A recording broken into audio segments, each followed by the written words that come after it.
Hello, and welcome to another episode of Blackboard Wednesday. I'm your host, Jonah. This is where we cover music theory, music ideas, concepts, and other tutorials. Today, we are going to cover the concept of sharps and flat notes. And in later episodes, we're going to talk about key signatures and how to use those sharps and flat notes. So with that being said, let's get started. Okay, so you've probably seen what a keyboard looks like. It's divided into white keys and black keys. Let's break down the layout of it a little bit. So if you've noticed, and there's going to be the white keys on the bottom and the black keys on top, but the black keys are divided into groups of 2 and 3, and this is for any keyboard. So the musical alphabet is going to go from A, B, C, D, E, F, G back to A. So when we're looking at the groups of 2s and 3s, a good marker is to look for a group of 2, and the white note to the left of it is always going to be C. So in this case, I ran out of room to draw more, but here's a group of 2. The key to the left, the white key, is going to be C. Here's another group of 2. The key to the left is going to be a C. So with that being said, all of that just kind of, you can fill out the notes after that. So C, D comes after C, E, F, G, A, B, C, D, E, F, G. It repeats after G, back to A, B, C, D, onward and onward until you get to the end of the keyboard, which is a high C. The white keys are what are known as natural notes, and that's represented by this symbol. It kind of looks like a little square with lines coming out of it. Usually the natural symbol isn't used. If you're just looking at the letter like C, D, E, it's going to be a natural sign most of the time unless the key signature specifies, which I'll get into in a later episode. But for now, if you just see like a G written, it's going to be natural. This is used later on, like I said, during key signatures if you want to move back from a sharp or a flat to the natural note. So it just kind of tells you you're going back to a natural note. So let's get into sharps and flats. The main concept with a sharp and a flat is a sharp, you're raising the note up one pitch or one half step, and with the flat, you're lowering the note down a half step. And what a half step is just the next note right over. So if I'm in C, the next note over is going to be a black key.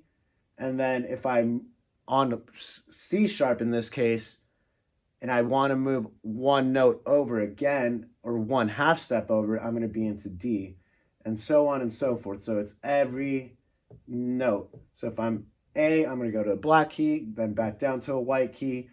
Here, in this case, though, B and C don't have a black key in between, so a half step would just be to the next white key. Same with E and F. There's no black key separating them, so it'd be from white key to white key as a half step. So just think of the concept as a half step as the next key over it or right next to it. So it could either be a black key, in this case from C to C sharp, or a white key from B to C. So, right. So, like I said, the next note over here above C would be C sharp, but it could also be called D flat if I'm at D and I'm moving down a half step. So it depends if I'm moving up a half step or if I'm moving down a half step. And I used to think, why would one note have two names, C sharp or D flat, if it's the same note? And this kind of comes down to how music is written. It's sometimes easier to write a C sharp in the key signature than it is to write a D flat. It's an easier way to write. So instead of having like, say, 6 sharps with the C sharp, you could just have 3 flats and you could have a D flat in there. So it's just sometimes easier to write, depending if you're in sharps or flats or what key you're in. So that's kind of the main concept. If you're going up a half step, it's sharp. If you're going down a half step, it's flat. Where it gets a little confusing is, like I said, in between B and C because there's no black key, and E and F because there's no black key either. So you would, if you were in F and you wanted to go down a half step, there's no black key, so you would have to go down to E. So this note, E, natural, can also be called F flat. Same with B. If I'm at B and I want to go up a half step to C, this note is either called C or B sharp. So that's where it could get a little confusing. The black keys are pretty straightforward. So if I'm at C and I want to go up, I'm going to go up to the C sharp, which is here. If I'm at D and I want to go down a half step, I'm going to go to the black key, which is D flat. Same with F, going up to F sharp, G going down to G flat. Same note, different name. And it all depends on the key signature you're in, just because it's easier to write in certain key signatures, either F sharp or G flat. Same thing here. If I'm going down to the black key from A, it's going to be A flat. And if I'm going up to the same black key from G, it's going to be a G sharp. So that's the main concept with sharps and flats.